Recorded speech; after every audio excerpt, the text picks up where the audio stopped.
Hi, and welcome again to another episode of I Can Do All Things. You are watching on the Holy Spirit Broadcasting Network, and our core scripture is I can do all things through Christ who gives me strength, found in Philippians 4:13. And our show is called I Can Do All Things because with God we can do all things through his strength. And the title of our episode, which is part 2, is Nothing is Impossible with God. And last week we had an amazing woman of God, a servant of the Lord. Anna Marie was sharing about her life in the streets, bound in drugs and alcohol, and how sometimes when things happen in life that are unexpected, and if we don't have that boldness, or that we don't surrender and call upon the name of the Lord, then a lot of times we end up following in the enemy's footsteps and doing what he wants us to do. So just remember that whenever you're going through something that may be really difficult, God is there. He's there for you. He's not against you. He will never leave you or forsake you. And today we're going to do part 2 of our show, where Anna Marie is going to share how her life was transformed after she called upon the name of the Lord. But prior to that, I'm going to have her just again introduce herself to you. And please share this episode with anybody that you think might be able to be encouraged by listening to it. And thank you again for tuning in. So Anna Marie, can you introduce yourself too? My name is Anna Marie, and I'm a servant of the Lord. I attend the Way World Outreach Church in Pomona and San Bernardino. I work and I have my children back in my life, so it's important to me. So last week we were talking about how she was lost and bound in the streets because of situations, things that happened in her life that took her to the streets and to drugs. And we finished the show as she was just sharing about how someone, her little brother, came to her and started talking to her about the love of God. Yeah. And she knew God. She knew God. She knew of him. But when you're out there in the streets, it's difficult sometimes to just get out of the lifestyle. You just become accustomed to it. Right? Yeah. And it's hard to pull yourself out of there. Right. And you need God to really just come in and Absolutely. You tell him how you cried out to God, and then your brother came and answered that prayer. Yeah, so I cried out to the Lord. It was early morning, 4 a.m. I called out to the Lord, and I was like, where are you? I know you. But at the top of my lungs, I was so like, I knew he was the only one that can get me out of that situation. Mm-hmm.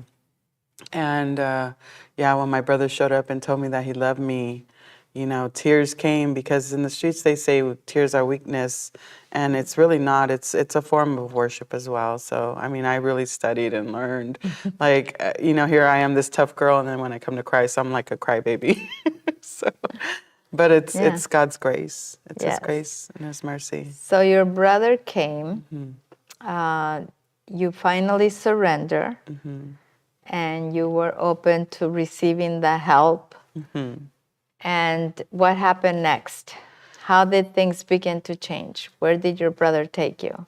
He took me to the Way World Outreach, the women's home, where I walked through those doors the next day, and I felt like the load of everything just fell off as I walked through those doors. I felt like I was home. And it was a really good feeling, because I was like, what is this? It was something tangible, something I can actually feel and actually go through. Like, it was good. So I was in the home.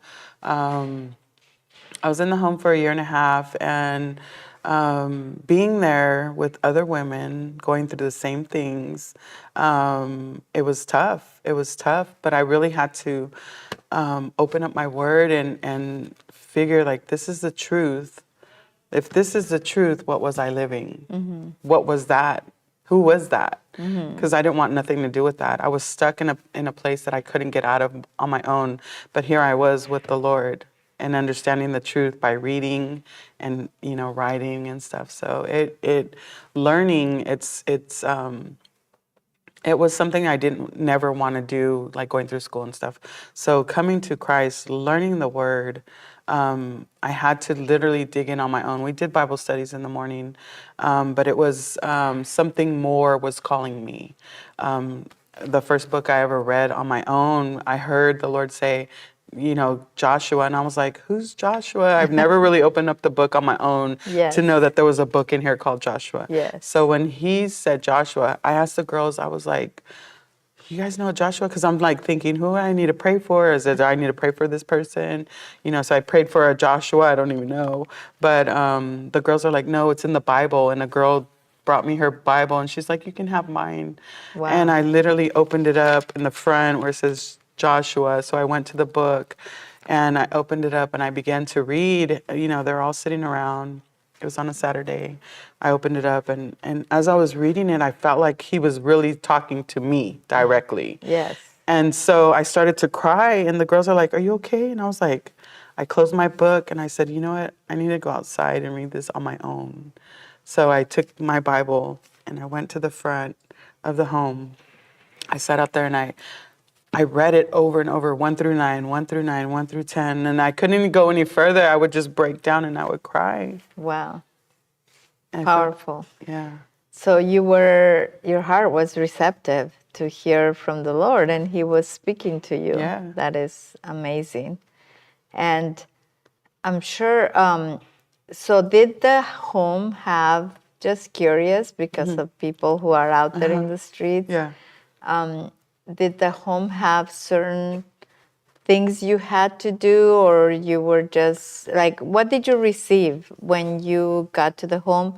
And did they have certain rules for you that you needed to follow? Oh, yeah. And how was that? Was that easy for you to do, or did you have a hard time with being there, especially with the fact that you were not going to be able to get your drugs anymore? So can you tell us Yeah. more about that? So with the surrender and me even staying at my sister's that night, when I look back, I knew God set me free like that. Really? Yeah, because there was never a thought again of wanting to do drugs or even a thought of going back.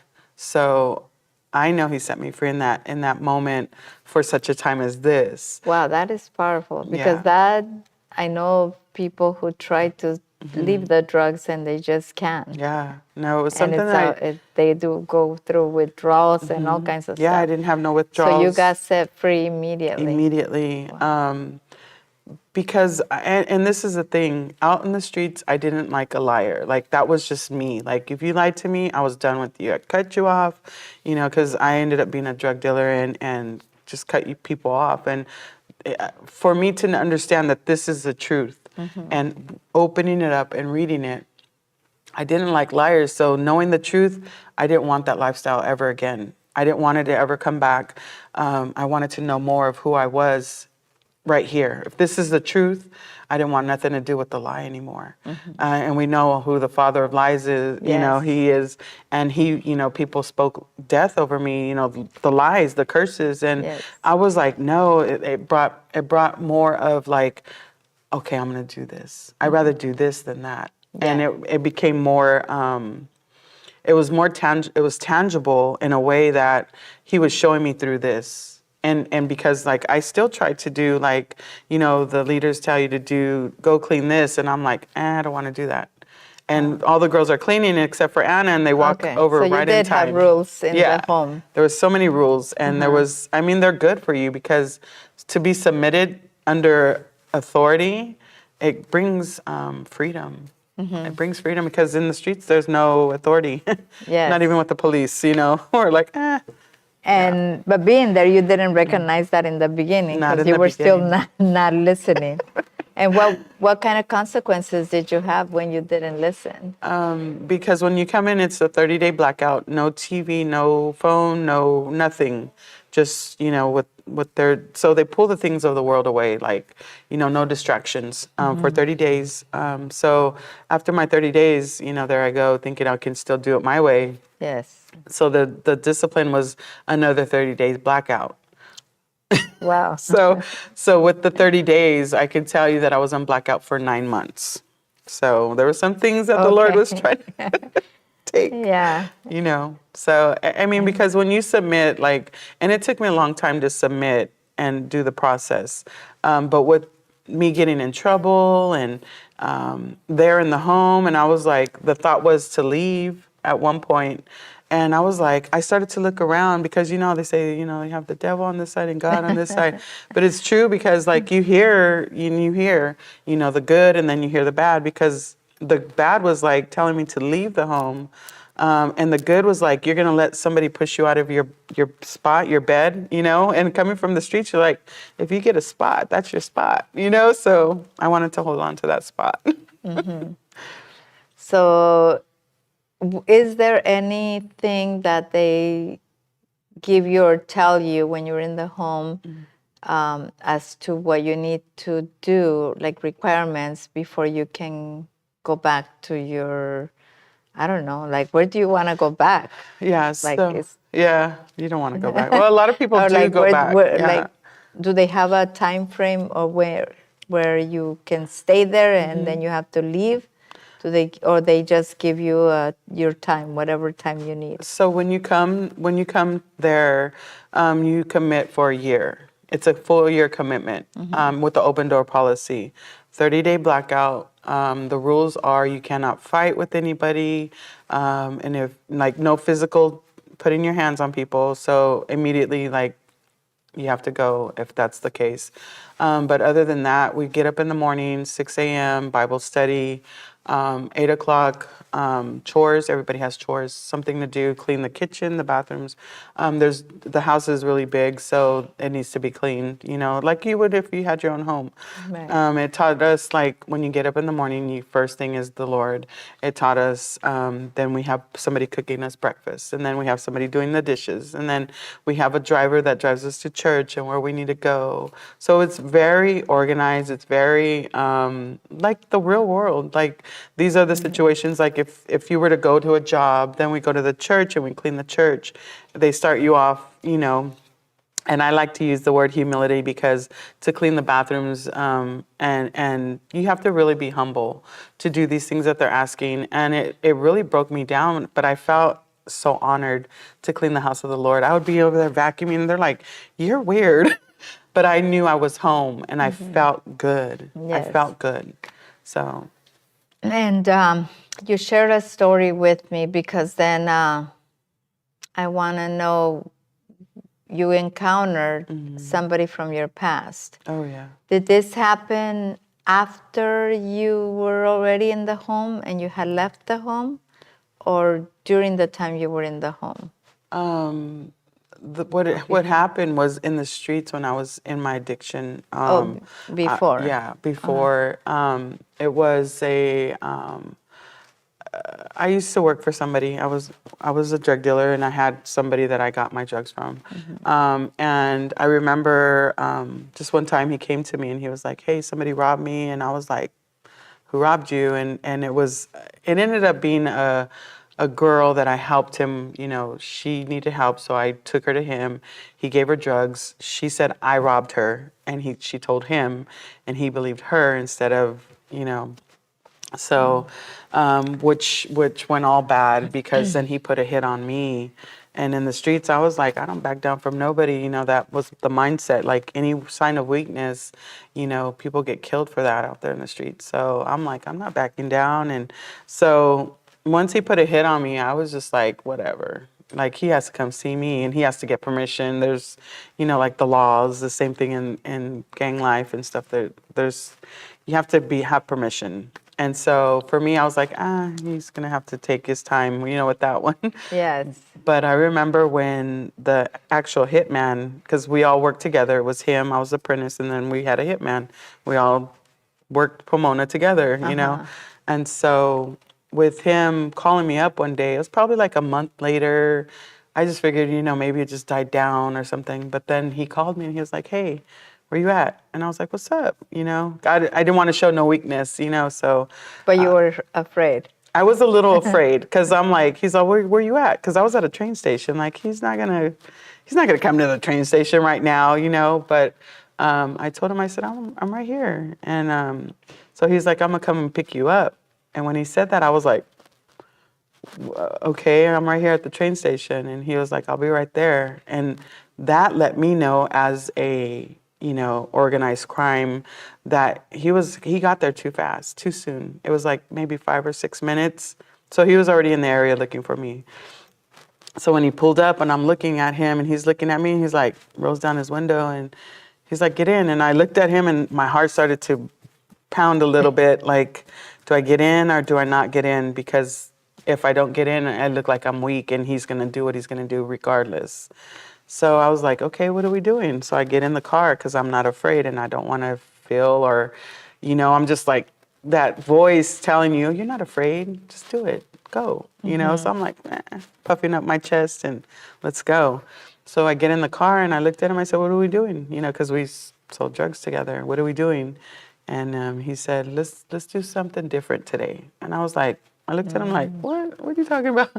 And he said, do you have any family? Not really even thinking like he's going to kill me, you know, or that thought. So I looked at him and I'm like, do I have family? He's all, yeah, let's just kick it today. And I was like, okay, let's kick it. With my family, what is he going to do, you know?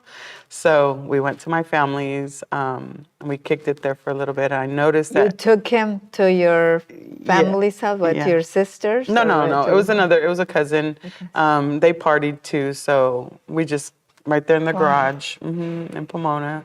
So I took them there and they're like, hey, you know, they're like, oh, the drugs are here. So it wasn't like, they're like, oh, what is she doing here, you know? Yeah. So they were happy to see you because they wanted something from you. Yeah. So, I mean, we stayed there for probably about an hour and I noticed that he wasn't getting high. And I was just like, so then my thought process is like, why isn't he getting high? Is he still going to kill me or what's going to happen, you know? And then he looked at me and I said, are you okay? And he goes, you ready? And I was like, am I ready for what? I'm all, where are we going? And he's like, I got to go by the shop. And I was like, oh. I said, okay. And again, that thought, like, just go with him. Just go, you know. Show no fear. Show no fear. Just puff out your chest. He carries a gun, but who cares, right? So didn't think anything of it. So we get to the shop. And he's all, I'm going to run in. And I was like, okay. And he looked at me and he turned off the car. And he's like, are you coming? And I was like, again, the thought, no fear. So I was like, yeah, I'll go with you. So I get out of the car and he locks the car. We go into the warehouse. He opens it up. I walk in. He closes the door. And immediately he turns on the alarm. And I'm like, I started immediately to feel fear. Because I'm like, no, I fell for the trap. Yes. This man is going to kill me in this building. And the tears started to come. My body started to shake.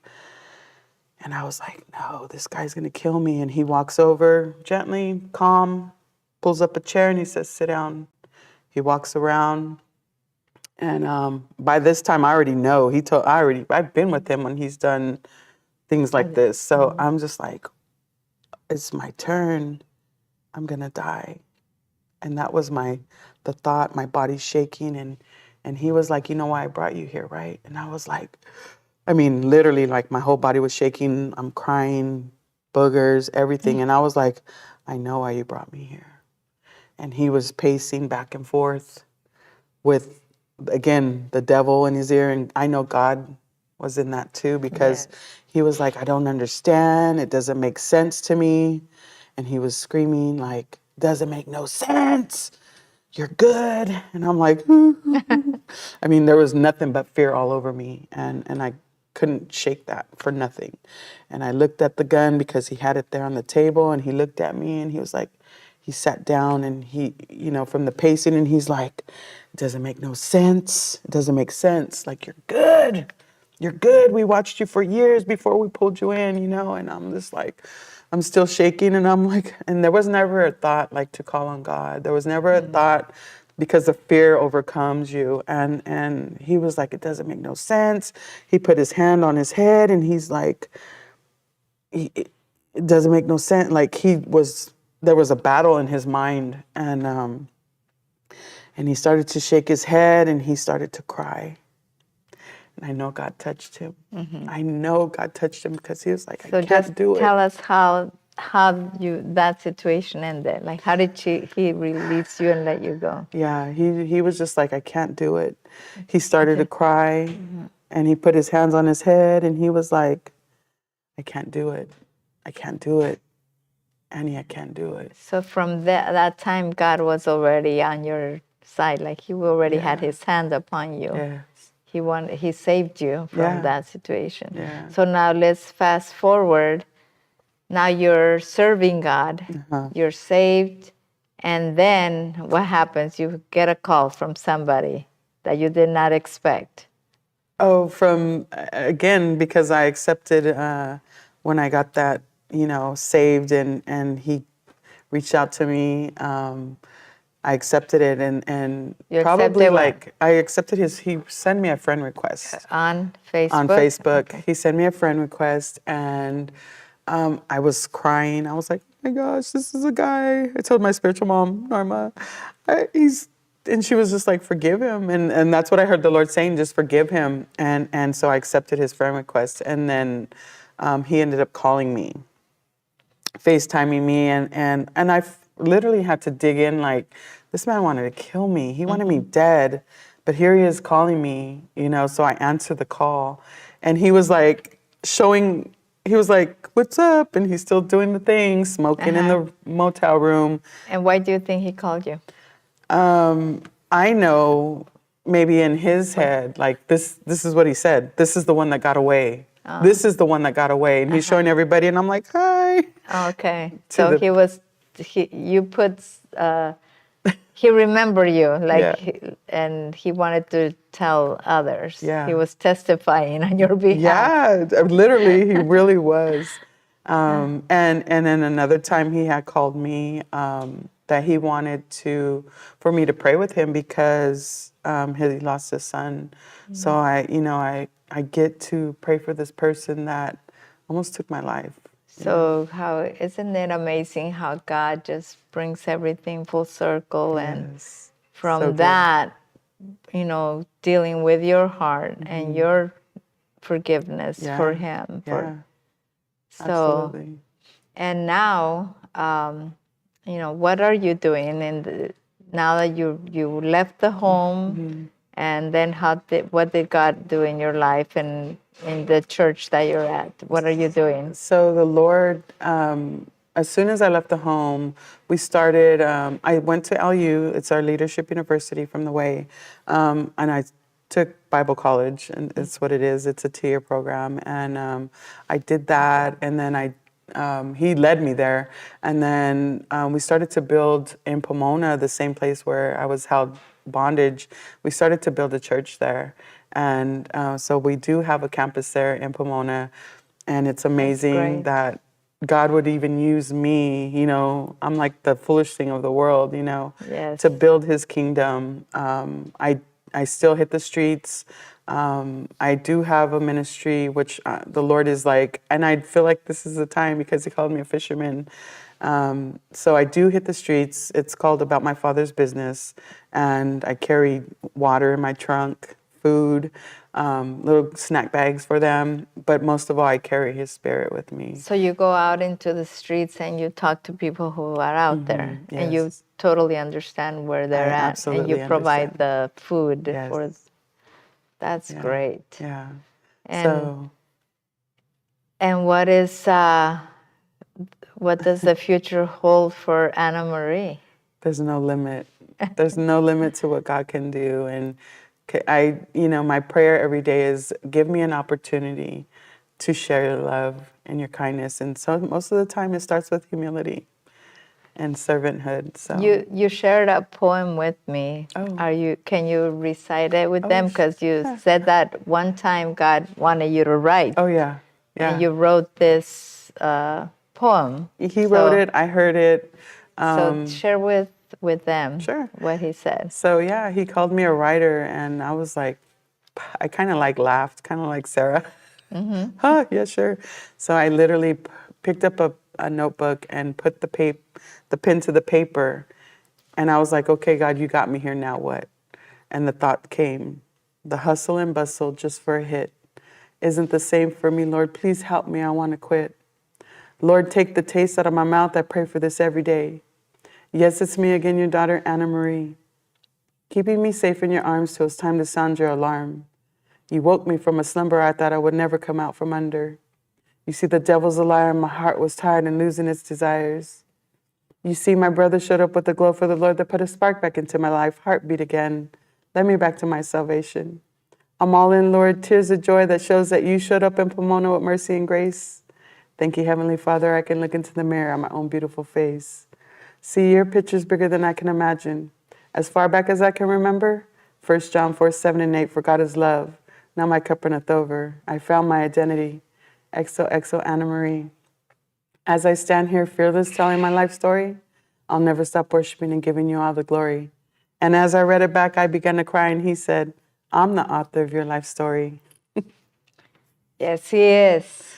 Yes. If you're looking out there for hope, for you're down and out, you don't know where to go, you don't know who to turn to, just know that God loves you. Yes. He is for you. Again, he will never leave you or forsake you. He says that if you call unto me, I will answer you. Yes. And just like Anna Marie called on him and he transformed her life, I want you to know that nothing is impossible for God. Whatever you've done, he can restore it all, right? Everything. So And then some. tell them again the name of your church and how they can reach you if they want to talk to you. It's the Way Road Outreach, Pomona campus.